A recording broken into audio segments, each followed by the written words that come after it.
मागच्या काही वर्षापासून आपण पाहतोय की दरवर्षी उन्हाळ्याची तीव्रता वाढत चालली आहे. या उन्हाळ्याच्या तीव्रतेबरोबरच आरोग्याविषयीचा धोका सुद्धा वाढत आहे. बऱ्याचदा आपण उन्हामुळे साधी चक्कर आहे, डोकं दुखतंय किंवा थकवा आहे असं म्हणतो. परंतु आपल्या या अज्ञानामुळे आणि निष्काळजीपणामुळे या गोष्टी तुमच्या जीवावर सुद्धा बेतू शकतात. कारण या उन्हामुळे तुम्ही कधी उष्माघाताचे म्हणजेच हीट स्ट्रोकचे शिकार होता हे तुम्हालाही कळत नाही. WHO च्या अहवालानुसार 2017 ते 2021 या 4 वर्षांच्या काळात ज्येष्ठ नागरिकांमधील उष्णतेमुळे मृत्यूचं प्रमाण तब्बल 85% वाढलं आहे. तुम्ही विचार करत असाल की उष्णतेचा सर्वाधिक धोका विषुववृत्तावर असणाऱ्या आफ्रिकन देशांना असतो. तर WHO चा 19 वर्षांचा अभ्यास सांगतो की दरवर्षी जगभरात जवळजवळ 4,89,000 लोक उष्णतेमुळे मरतात आणि त्यापैकी तब्बल 45% लोक हे आशियाई देशांमधील असतात. उष्माघाताचा सर्वाधिक धोका लहान मुले, वृद्ध व्यक्ती, उन्हात काम करणाऱ्या लोकांना असतो.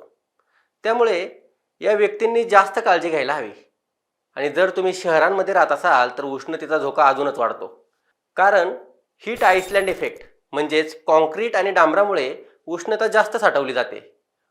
उष्माघात नेमका कसा ओळखायचा, त्याची सुरुवातीची लक्षणे कोणती आणि तो टाळण्यासाठी आपण काय काळजी घेऊ शकतो, हे सगळं जाणून घेण्यासाठी आम्ही वेगवेगळ्या तज्ज्ञ डॉक्टरांबरोबर चर्चा केली. हे सर्व सविस्तर आज आपण हेल्थ विथ सकाळच्या या एक्सप्लेनर व्हिडिओमधून समजून घेणार आहोत. उष्माघात होण्याचं मुख्य कारण म्हणजे शरीरातील तापमान नियंत्रण प्रणाली कोलमडते. आपल्या शरीरात नैसर्गिकरित्या तापमान नियंत्रण करणारी व्यवस्था असते. घामाद्वारे आपलं शरीर स्वतःला थंड ठेवतं. पण कडक उन्हात जास्त वेळ घालवल्यावर किंवा मोठ्या प्रमाणावर शारीरिक श्रम केल्यानंतर आपल्या शरीरातील तापमान नियंत्रण प्रणाली कोलमडते. मग शरीराचे तापमान 40°C वाढून मेंदू आणि इतर अवयवांना धोका निर्माण होतो. डिहायड्रेशन म्हणजे शरीराला पाणी कमी पडल्यावर सुद्धा उष्माघाताचा धोका निर्माण होतो. उष्माघाताची लक्षणे कशी ओळखायची हे सांगताना डॉक्टर भालचंद्र काळमेघ सांगतात की व्यक्तीला सुरुवातीला थकवा, चक्कर किंवा डोळ्यांसमोर अंधाऱ्या येऊ लागतात. पुढे जसजसा उष्माघात वाढतो तसतसे शरीराचे तापमान खूप वाढते आणि ते 104 फॅरनहाइट्स म्हणजे 40°C पर्यंत जाऊन पोहोचते. या अवस्थेत व्यक्तीला मानसिक पातळीवर गोंधळल्यासारखं वाटू लागतं. रुग्णांना उलट्या, अंगदुखी, हृदयाचे ठोके वाढणे, त्वचा लालसर किंवा कोरडी पडणे अशा प्रकारच्या समस्यांचा सामना करावा लागू शकतो. The New England Journal of मेडिसिनच्या माहितीनुसार उष्माघाताचे 2 प्रकार असतात. जर उष्माघात जास्त शारीरिक मेहनतीमुळे झाला असेल तर त्याला एक्झर्शनल हिस्ट्रोक म्हणतात. यात व्यक्तीला खूप घाम येतो आणि त्वचा ओलसर राहते. पण उष्माघात केवळ उष्णतेमुळे झाला असेल तर त्याला क्लासिक हिस्ट्रोक म्हणतात. यामध्ये त्वचा कोरडी असते. बऱ्याचदा वृद्ध लोकांमध्ये या प्रकारच्या उष्माघाताचं प्रमाण जास्त असतं. कारण या लोकांमध्ये घाम येण्याची क्षमता कमी झालेली असते. त्यामुळे त्यांच्यामध्ये हा धोका उद्भवतो. उष्माघात जर झालाच तर रुग्णांना त्वरित प्रथमोपचार द्यायला हवा, नाहीतर रुग्णांचा जीव जायची सुद्धा शक्यता असते. डॉक्टर सौरव मांगडे सांगतात की अशा परिस्थितीत सर्वप्रथम व्यक्तीचे कपडे सैल करावे, त्यानंतर ओल्या कापडाने शरीर पुसावे आणि व्यक्तीला थंड वातावरणात फॅन किंवा एसीच्या सानिध्यात ठेवावे. व्यक्ती शुद्धीवर असेल तर त्याला पाणी किंवा ORS द्या. मात्र जर व्यक्ती बेशुद्ध असेल तर असा प्रयत्न करू नका. त्याच्या तोंडात कोणताही पदार्थ देऊ नका. त्यानंतर शक्य तितक्या लवकर व्यक्तीला हॉस्पिटलमध्ये घेऊन जा. काही लोकांना इतरांच्या प्रमाणात उष्माघाताचा धोका जास्त असतो. तुम्हाला जर का दारू पिल्याशिवाय जमत नसेल तर हा वाढता उन्हाळा तुमच्यासाठी धोकादायक ठरू शकतो. कारण दारूमुळे डिहायड्रेशन वाढतं, त्यामुळे उष्माघाताचा धोका वाढतो. त्याचप्रमाणे हृदयविकार, मधुमेह किंवा लठ्ठपणा असलेल्या व्यक्तींनी सुद्धा विशेष काळजी घ्यायला हवी. गर्भावस्थेतील महिलांना सुद्धा उष्माघाताचा धोका सामान्य व्यक्तींपेक्षा जास्त असतो.